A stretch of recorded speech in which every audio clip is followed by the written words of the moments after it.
Hello everyone. I hope that you all are in pink of health at your home. Dear students, during this video we will cover chapter number 7 from our second book Footprints Without Feet. The name of the chapter is The Necklace, and the chapter Necklace is written by a French writer, Gaude Maupassant. So just be familiar with the writer first. Gaude Maupassant was born on 5th August 1850. He was a French writer remembered as a master of the short story form and as a representative of the naturalist school of writers who depicted human lives and destinies in a better way. The characters of the story: Matilda Loisel, Monsieur Loisel, Madame Forestier. These are the characters of the story. Matilda Loisel, she's the protagonist of the story, who has been blessed with physical beauty but not with the affluent lifestyle she yearns for. And she feels deeply discontented with her lot in life. Monsieur Loisel, he was her husband. Madame Forestier, she was her friend. So let's begin with the summary of the chapter. Matilda Loisel is attractive and pretty, but she is very unhappy. She believes that life has played her false. She feels relegated to a lower station than she deserves. She wanted to be appreciated and loved by some rich gentleman from a good family, but instead, having no dowry, she had to settle for a junior clerk in the Ministry of Public Instruction. She has to marry a petty clerk who was working in the Ministry of Public Instruction. Her existence is one of constant frustration. She hates her plain apartment, its furniture, and its dirty walls.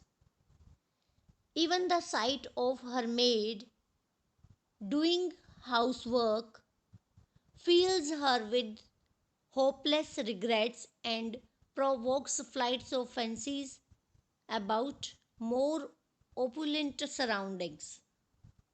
In other words, we can say that she was discontented with what she was having. She is so humiliated by her lower middle class existence that she even refuses to see one of her old friends whom she has known from her days at the convent school. Actually, Madame Forestier is her wealthy friend, and whenever Matilda pays visit to Madame Forestier, she always feels pain. And after coming back from her home, she starts crying the entire time and overcome with worry, regret, desperation, and distress. On the other hand, her husband, Mr. Loisel, is a man who is fully contented with what he has. He never makes complaints in his life, and whenever she serves food to him, always he exclaims with pleasure, "Well, a good hot pot. I don't know anything better than that." And one day, when he comes home from his office having an invitation to a party that is being given by his superior, the ministry of the minister of public instruction, instead of becoming happy, she throws the invitation down on the table. Her husband tries to convince her that it was very difficult for a junior clerk to get asked to such an event.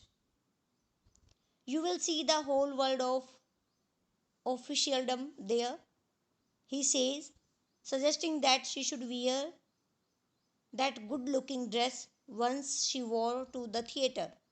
But she refuses, and she tells him to give the invitation to another colleague of him.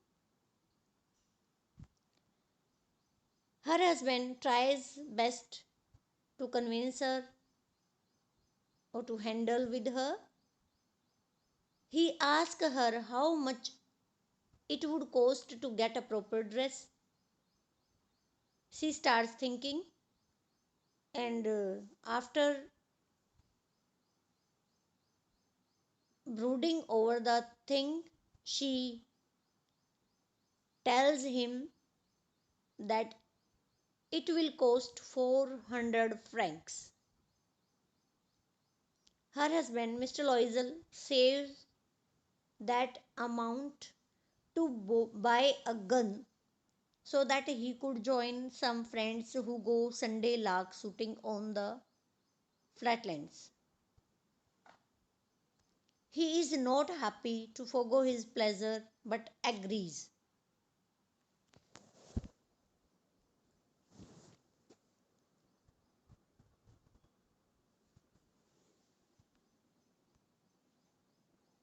An appropriate dress is ordered and is ready before the date of the dance. But again she feels depressed. Mr. Loisel asks her the reason. She tells him that she does not have a wonderful piece of jewelry with her.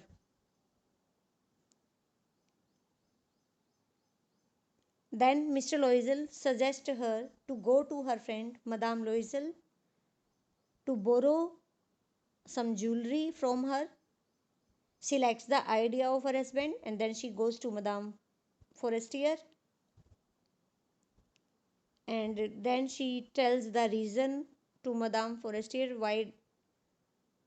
why did she come there. Such an embarrassment of riches makes it difficult for Matilda to make up her mind. She asks to see something else.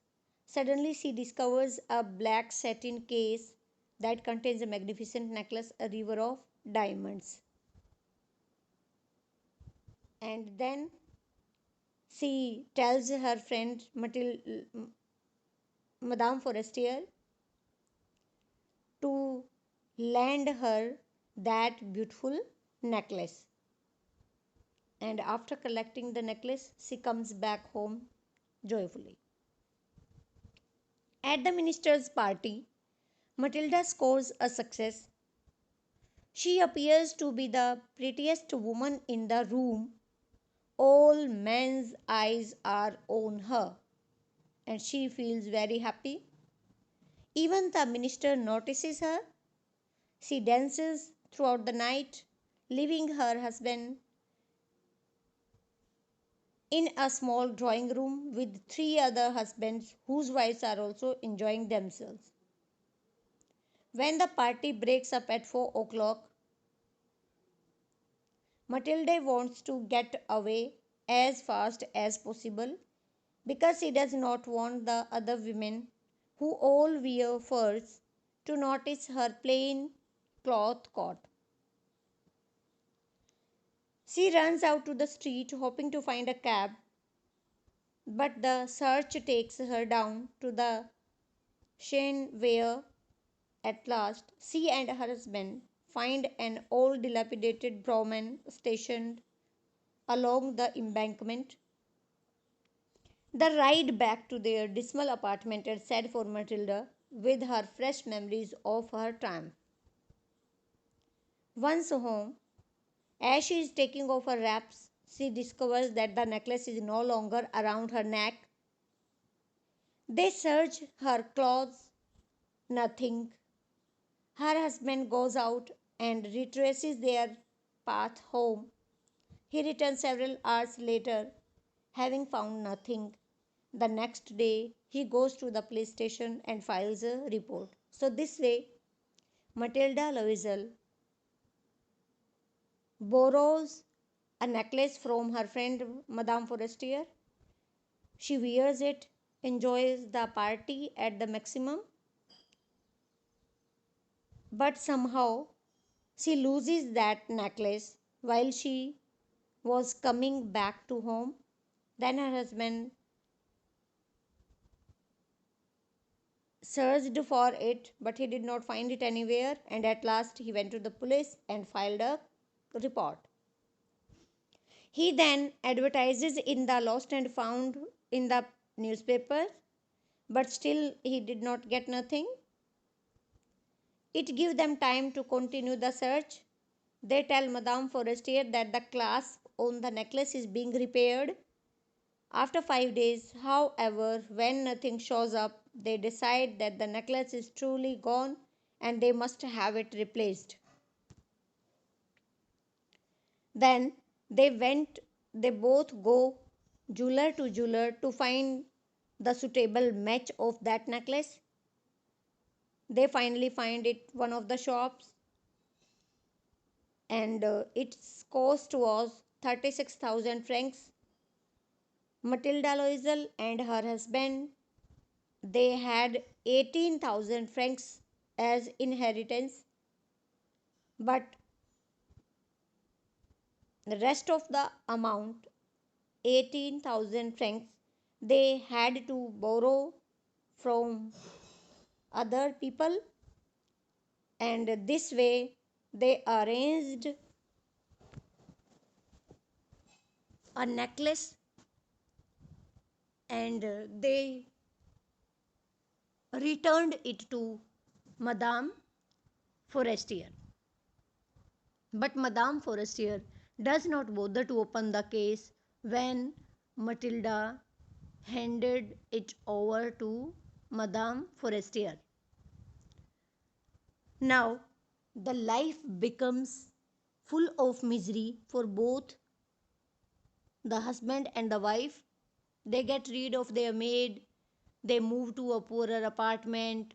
The wife now has to do all the menial work herself, wash the sheets, carry garbage down to the street, carry up the water, do her own shopping, bargaining with everybody to save a single penny. The husband moonlights, working in the evenings for a bookkeeper and often at nights doing copying at 25 centimes a page. This goes on year after year until the debt is paid. The time of penury has transformed Matilde into a poor, prematurely old hag with a loud voice, red hands, and neglected hair. But in her misery, she often remembers the minister's ball, where she had her great success. What she asked herself would have been her fortune had she not, had she not lost the necklace. But the time has gone. She had lost the necklace, and it made her life full of hardships and difficulties. One Sunday, as she strolls along the Champs Elysees, she sees Madame Forestier taking a child for a walk. Madame Forestier is still young looking and attractive. Now that the debt for the necklace has been satisfied, Matilde Loisel decides to tell her old friend everything that happened. She stops to speak to her but is not recognized until she introduces herself. She explains that life has been pretty grim. She tells her about the lost necklace, how she had it replaced, and for the past 10 years has been slaving to pay for it. She is relieved that the long ordeal is over and naively proud that her friend never knew that a different necklace had been returned to her. Madame Forestier is deeply touched after hearing all the things. Taking both of her friend's hands, she says, "Oh, my poor Matilda, but mine was a fake. It was worth no more than 500 francs." And this way, we see that Matilda Loisel, a lady who felt discontented with what she had with her, and for the sake of looking beautiful, she sacrificed 10 years of her life, not only of her but of her husband's also. She made life difficult for herself and for her husband. So the theme of the story, the necklace, is that we should be contented with what we have in our life. Another theme that we can get from the part of Madame Forestier, although she was a rich lady, but still she lent her necklace to her friend. And one more, that we should never tell lie, we should always speak the truth. If she told the truth to her friend Madame Forestier, she would not face so much difficulties in her life. And now these are the character sketches. So this one is of Matilda Loisel, Monsieur Loisel, and Madame Forestier. And I hope that this video will help you to comprehend the chapter in a better way. So thank you. Thank you so much.